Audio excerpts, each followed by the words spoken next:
waaw papa. asalaamaaleykum. waaleykum salaam. waaw yow di nga xam nga foo jëm nii ak waaxu yu métti yi. ah. man ci bàcc laa jëm. bàcc mooy kan sax. bàcc dégg nga moom mooy tailleur styliste bi xew ci jamono. Mbadou.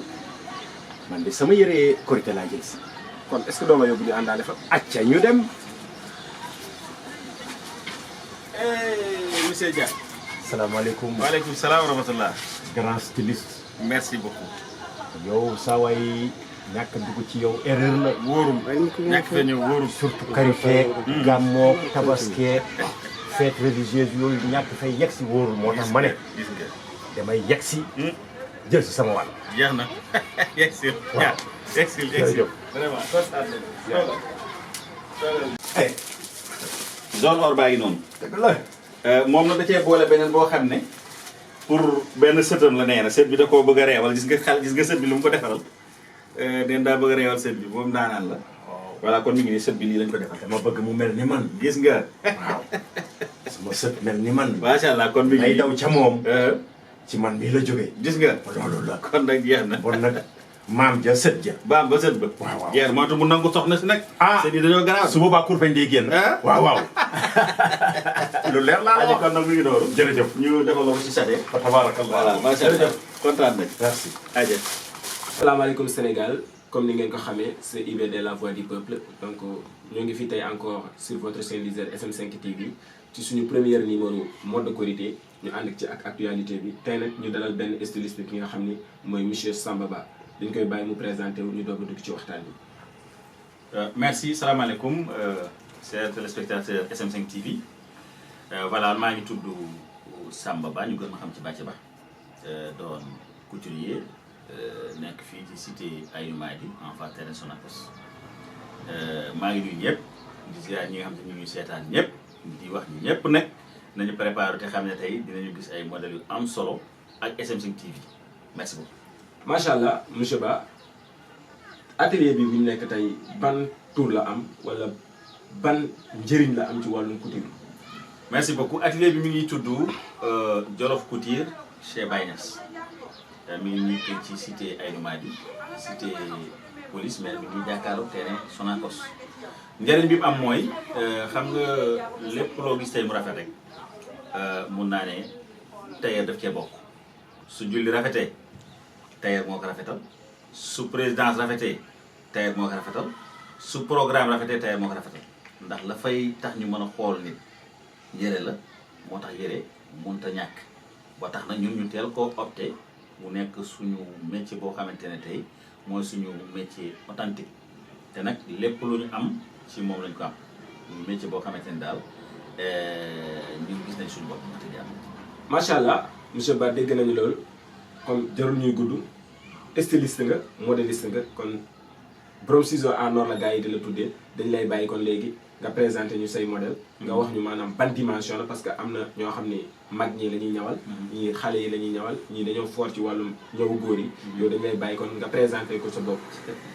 merci beaucoup yaa ngi wax lu am solo nag ndax boo xoolee tailleur yu bari dañuy spécialisé wu ci benn corps rek soit ñu ne jigéen laay ñawal wala góor laay ñawal wala xale laay ñawal wala nangam man yàlla dafa dogal ma jàng yëpp ba war a ñawal góor war a ñawal jigéen war a ñawal xale war a ñawal mag te ba fi may wax ak yow nii maa ngi def ay renforcement de capacité yoo xamante ne pour mën a dab mode bi ndax mode bi dafa toll foo xamante ne tey boo toogee di xaar moom dalay romb parce que ñun li ñu jàngoon mun naa ne xew na bu yàgg kon buñ ko toppoon tey mën naa am ñuy toog di gaar ay pantalon yu xottee koog ay dara yu ñuy daggat mais booy seet ñu mën a ànd ak mode bi c'est parce que dañ koy topp lépp loo xamante ne xam nañ lii de lu génn la moom la nit ñi soxla ñu dem def ay renforcement de capacité te loolu laay conseillé sama morom tailleur yëpp tailleur du màgget du magal mais day fay tayal bu tayalee nag dina bàyyi mode bi romb ko muy ñaw lam jàngoon parce que tey mode bi toll dafa xamante ne lépp lu xew 2 ans xewi na kon boo toogee 2 ans 4 ans defoo benn renforcement capacité toppoo mode bi rek yàlla mun na bu la yàlla dimbalewul da ngay dem ba da ngay toog ba kenn dootu la liggéeyloo te fekk yow yaa ko yóbbee sa bopp moo tax tayal baaxul ñun dañu ñawal góor jigéen mag ndaw dañuy def broderie dañuy def simple dañuy def lépp lu nit di soxla ci ñaw parce que man loolu laa gëm li ma gëm mooy nit lépp lu muy def na ko jàng ba mokkal ko na ko man même booy sàcc sax del sàcc ay milliards man loolu laa gëm alors ci biir loolu dama lay njëkk a présenté xale yi d'abord ndax xale yi dañ leen di fàtte léeg-léeg te xale mooy doon mag ëllëg solo ba rafet sa jabar solo sa doom solo loolu erreur la kon ay xale laa lay njëkk a présenté balaa ñu dem ci man ñi. waaw macha allah kon lañ dem ci modèle xale yi ñu présenté ko benn par benn. soo gisee lii xaftaanu xale la dañ koo daamine boo xoolee léegi la pare mi ngi xoyam mi amagul sax bouton pour nga xam ne ñun xale yi dañ leen fam fu ñu leen teg amagul sax bouton suñu paree dañ ciy def fil bouton de ñu ko def yëpp pour que xale yi mën a sentir seen fête de qualité. merci beaucoup. moom Getzner la bu ñu daamine boo xoolee fil bi ci def dafa xaw a génne tuuti modèle bi ñu finitionné ko ak beige su ko defee bu amee marakis bu beige rek dafay daal di kamal yàlla bu ñu ci am coppite nag dafay xaw a nice. suñu jógee ci loolu dama lay wan leen loo xamante ne tamit aussi nit ñi soxla nañ ko tey muy 3 pièces bi soo xoolee 3 pièces bi lii jiital la tissu bi dafa rafet coton la parce que lii ñu bari solatuñ ko dañoo war a ñëwaat ci Sénégal xool Sénégal li muy produit ñu di ko sol muy vax ndax nit ñi dañoo foog ne boo solee vax rek tekki woon daal lii vax la. tissu bi vax la soo xoolee première pièce baa ngi nii moom ngay jiital dafa am lu ñuy wax manteau bi da boo ko jëlee par da nga koy teg ci kaw manteau bi kenn du ko teg mi ngi nii gis nga manteau mi ngi nii day ubbeeku rek nga sol mu wàcc dafa neex a sol te du la encombré ci leen. comme ça faux veste la lay jox daal. merci beaucoup manteau la so manteau bu yam la gis nga ko nii caa bi mu am tubayam moo nekk nii. tuba bi tamit dafa am bu njëkk tuba yu ñu daan ñaw muy ngan di tuba yooyu mais léegi gis nga ko tuba yi dañ koy def comme ni ñuy daggee pantalon ceinture lañ koy daggee suñu neexee nag def ci ñoor mais après yow tuba bi du la sonal ci dara booy julli mën nga julli correctement fond bi du ëpp di teppeeku du am benn problème donc yooyu yëpp c'est des choses yoo xamante ne dañ koy war di jàng di ko jàngat. sur mesure la daal. sur mesure la merci beaucoup. merci beaucoup gis nga muy vaccin yi moom xam nga cherul. méttiwul dañoo xam ne réew mi fi mu toll kenn ku ne la nga am war nga cee mën a duggee sa marché. te rafet teg ci. te rafet xam nga sañse dañ koy xam dañ koy man sañse du ci tissu bu cher bi mais ci xam tissu bi lan laa ko war a ñëw mu rafet xam d'abord textile tissu bi lan la man bee lan la man lee bee lan la man loolu dafa am solo ci képp kuy def couture na nga xam d'abord tissu bi lan la àndal donc muy deux. kon loolu la macha allah du fa yëpp amul béy. merci beaucoup. yow da ngaa bëgg a lekk ne jàll nga sant. léegi ñu jëm ci fan encore. ñu jëmaat ci beneen xale. lii boo xoolee Getzner la mais dañ ko defal pagne tissé xam nga pagne tissé dafa xew dañoo foog ne pagne tissé da ngay dem comment dire Cap Vert la yooyu nga soog koo fekk mais léegi mi ngi Sénégal te léegi dañ koy jël di ko def fu ne boo xoolee c'est très simple pagne tissé la te pagne tissé dafa am lu muy faj lu bari loo xamante ne après ba émission bi jeexee dinaa la ko wax. moo tax képp ku ko defal sa doom it am na lu muy aar ci moom lu bari loo xamante ne nit ñi xamul nga te pourtant ñu ngi koy ñam. surprise la daal surprise de loolu. gis nga mooy mu ngi nii biir courte manche la parce que borom fi mu dëkk dafa xaw a tàng moo tax moom dañ koy defal courte manche pour bu dee mën nekk à l'aise parce que xale boo koy ñawal comme moom bu tàngee du xam ne yére bi ma tàngal da nga koy defal loo xamante ne après moom dina ci mën a nekk à l'aise te du ko sonal. kon suñu comprendre daal da ngeen di ñëw di ànd ak température. merci beaucoup tey bu ma doon ñawal nga dëkk Tamba. du bokk ak ki may ñëwal bu dëkk ci dëkk Dakar tissu sax duñu bokk parce que am na tissu yoo xamante ne duñu marché jamais Tamba am na tissu yoo xamante ne tamit duñu marché jamais Dakar parce que Dakar dafa seet donc loolu yëpp il faut nga xam ko loolu moo tax il faut nga xam d'abord tissu bi lan la c'est comprendre nga. macha allah voilà. léegi bu ñu paree loolu ñu dem fan. ba tey maa ngi ci xale yi balaa may dem ci mag ñi soo lii tamit ba tey li super son ñu boole ko ak pagne tissé ba tey defal ko. pression ci biir mais bouton bi dañ ko simuler ci kaw décoration la ñu mayar ko beneen fii à côté gis nga muy loo xamante ne boo ko solee sa doom xale dafay rafet te du ko sonal ci dara du ko encombré donc ba tey maa ngi ci xale yi.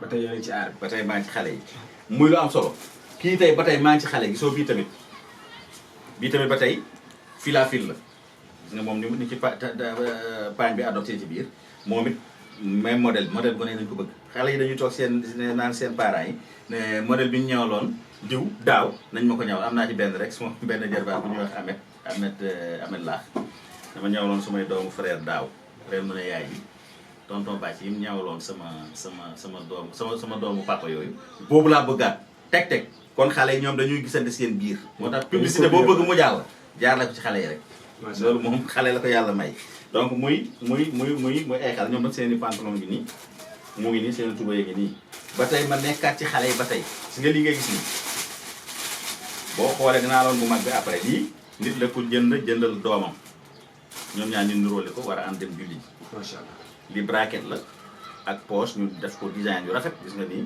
ay poche yoo xam te ne ordinateur moo ko ñëw ñu defal ko ay design yu rafet parce que léegi dañuy jël ne affaire da ngay jël coppati tuuti rek sànni ci mu reflété bokkut ak nañ daan daamine bu njëkk jël yére daamine ko ba kenn dootu ko gis loolu tamit dañ koo xaw a wàññi léegi gisoo moo nekk nii mooy muy tissu bu nooy mooy filature la bu mag baa ngi fee ci kaw xam naa da ngeen ko jël après ngeen gis ne nit ñi bàyyiwuñ seen doom yi léegi par rapport ak ni ñu ko daan defee bu njëkk da nga daan ñëwaat sa bopp lu rafet seen tissu bu ndoogaane wala benn t-shirt defal ko sa doom alors fekk du loolu macha allah voilà donc noonu la demee bu ñu paree loolu suñu jëlaat waaw léegi nag damay dugg ci ñu mag na li tamit getzner la bu ñu daamin macha allah moom it mu nekk tissu boo xam ne getzner léegi dafa am nooy yoo xamante ne bokkut ak yu njëkkee dafa tàngoon jër mais bii dafa adopté ak seddaay bi à Dakar ici température donc moom it muy bu am solo zone or la ñu ñëwee ko fil bu kaki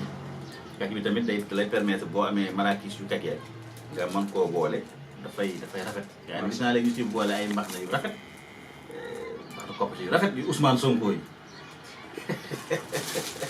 macha allah voilà gis nga ko noonu voilà donc pour ñu premier temps bi lii laa lay présenté su fekkee ne nag am nañu yeneen question yoo bëgg a posé ci métier bi après ñu dem ci bu ñu soog a dem ci deuxième temps bi moom la nga xam te ne am na yeneen jigéen yu ne fële ci kaw moom la ko ñun dañuy ñawal dama bëgg a xam ndax yéen en tant que styliste yéenay proposer la clientèle modèle yi wala clients yi ñooy indi la plupart seen modèle ñu tegal leen ko très bien ngeen jaaree clients yi danañ indi seen modèle souvent mais duñ xam nan lañ ko composé duñ xam nan lañ ko defee yow styliste wala nga doon un couturier bam da nga expérimenté yow yaa ko naan lii de nii ak nii ak nii moo ci gën nii ak nii ak nii moo ci gën yow dina la jàpp wala du la jàpp parce que mën nga gis benn modèle boo xamante ne bi benn femme bu am yaram moo ko kii bon nekk à l'aise fees del yow nga gis ko bëgg ko sol mel ni man ak day xaw doy waat nga gis góor gu jël modèle boo xamante ne ki ko sol ponkal la moom ku tuuti la mu bëgg koo jël am du ànd donc yow yaa ko naan yow bii jàppale bii moo la jël loolu nag li la koy may mooy xam-xam ak expérimenté ci li ngay liggéey.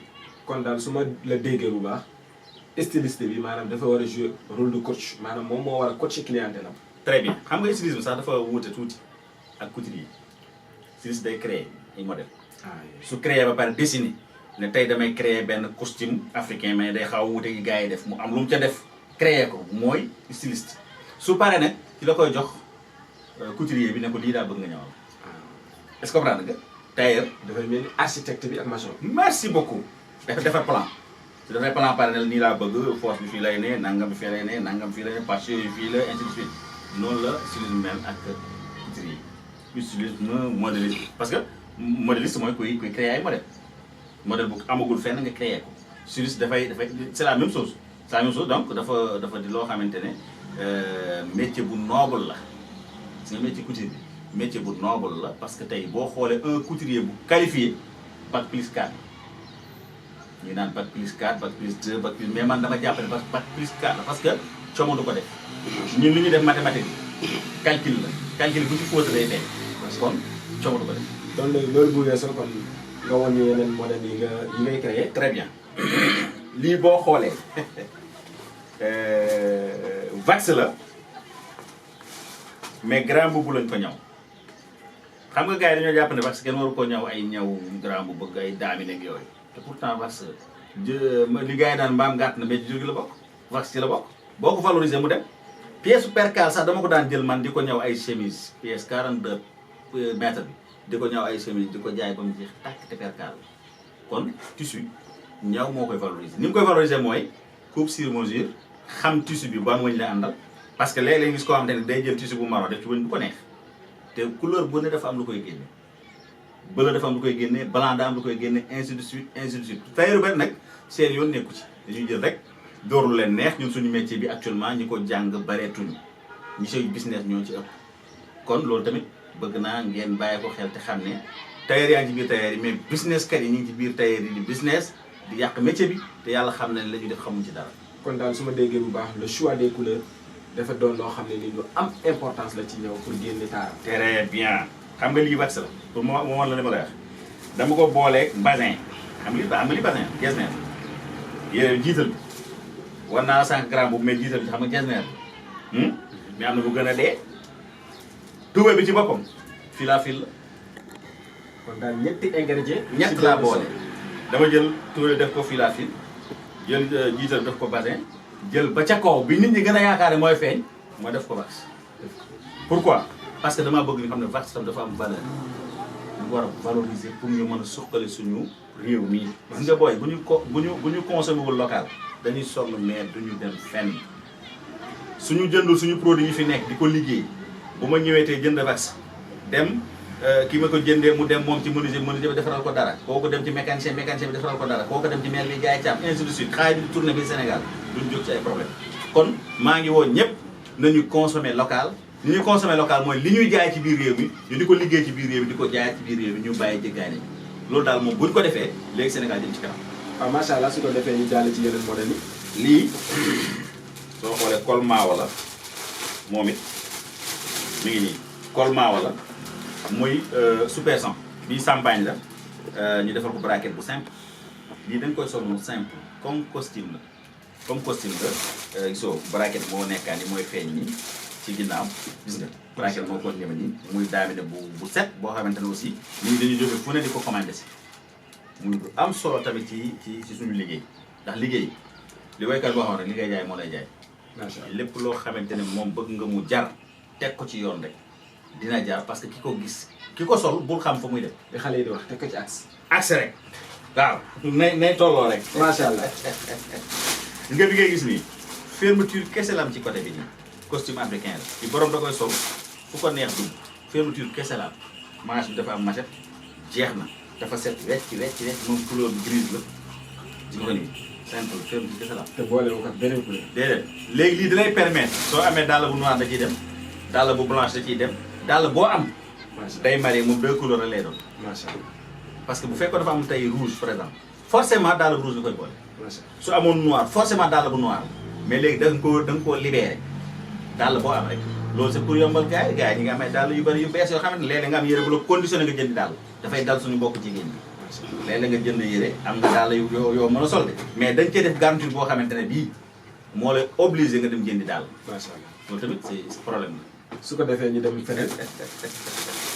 voilà fii ñu ñëw aussi ba tey bu simple la dañu ko plissé nii li ngay séen ni ci biir nii ay plissé la fii lay ne ci côté bi nii braquette la góor a ko moom kii mi ngi dëkk ba tubaab jalaw macha allah li ci yéeme man client yi mënuma leen a fay da ngay gis ku jógee tubaab jalaaw ñëw fii nga gis ku jógee jas ñëw nga gis ku jógee Sindia ñëw fii am na kenn kuy ñëw léegi mu fekk leen Wuro Sogi la jóge léegi mu fekk leen macha allah Wuro Sogi la jóge démb laa envoyé benn colis Wuro Sogi donc man client yi aw ma seen fay fu ne la ñu jógee di ñëw parce que dañu naan ma ñun de vraiment amoon na benn instant ma taxoon Petit Malick xaw a réeroog client yi période boobu la ñu gën a xam li ma leen di liggéeyal lan la parce que dañoo ñam yeneen tailleur mais ñoom ñëpp dañuy daw di ma wër si naan ma ñun de bi ñu yàlla nattoo ba ñu gis beneen tailleur ba mu liggéeyal fii après dañoo gis ne li ngay liggéey vraiment moo ëpp comment dirais-je qualité moo gën a tegu ba tax man damay dem sax léeg-léeg client ma ñaal ko pare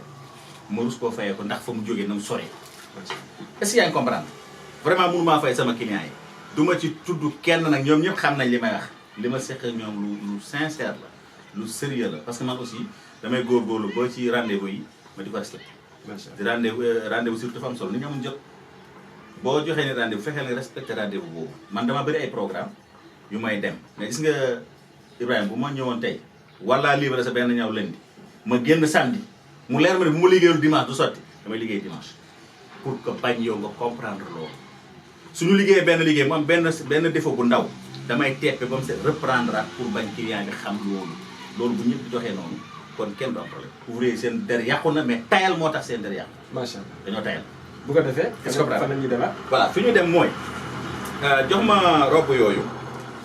ñu dugg ci jigéen ñu laal tuuti nag parce que ñoom nag ñoo fi ne góor ñi moom ñi ngi ñaw waaye événement la ñuy ñaw lii été la été bi li tax ma wan leen ko mooy dañoo ne ci jamonoy korité en général li ñuy bëgg mooy di sol lu oyof di nga lii voile bu ñu ñaw robe mondial robe bi dafa am ay ballon ci suuf pour que ñi nga xamante ne dañuy teg seeni añu korité ak seeni caaki rek yooyu mën nga sol te duñ ci am benn problème couleur bi falaala gis nga parce que tamit mënuñoo dëkk ci yére yu diis rek boo nee sa biir kër da nga war a xam sa biir kër nga ne nga sol lu oyof léeg-léeg mu doon taybaas bu rafet léeg-léeg mu doon marinière bu cekete léeg-léeg mu doon robe bu rafet boo xamante ne sa jëkkër da koy gis di kontaan loolu dafa am solo. kon daal man su ma déggee bu baax daal see Baye Niass yéen a ngi fu ne. waaw jëloo ci góor ñi yéen a ngi ci jigéen ñi te yéen a ngi ci xale yi. gis nga lii aussi gis nga ko robe vax la mais vax bi dañ ko boole ak dentelle trait yu bële yi ngay gis nii dentelle la dañ ko coupe jël tableau bi jël ay bande vax dawal ko ci ba mu fees li lay wan ne moom la gis ko ginnaaw gi nii ñu gis nga ginnaaw da ngay gis dentelle day feeñ. macha allah dafa am lu reflété ci biir li tamit ay modèle yoo xamante ne du tàng jamais kii boo doon dem tey Fuuta nga sol ko jàmm ngay am. sama dëkk ma du tàng jamais. c'est pour dire que ni. ñun dañ fi nekkal góor ñi.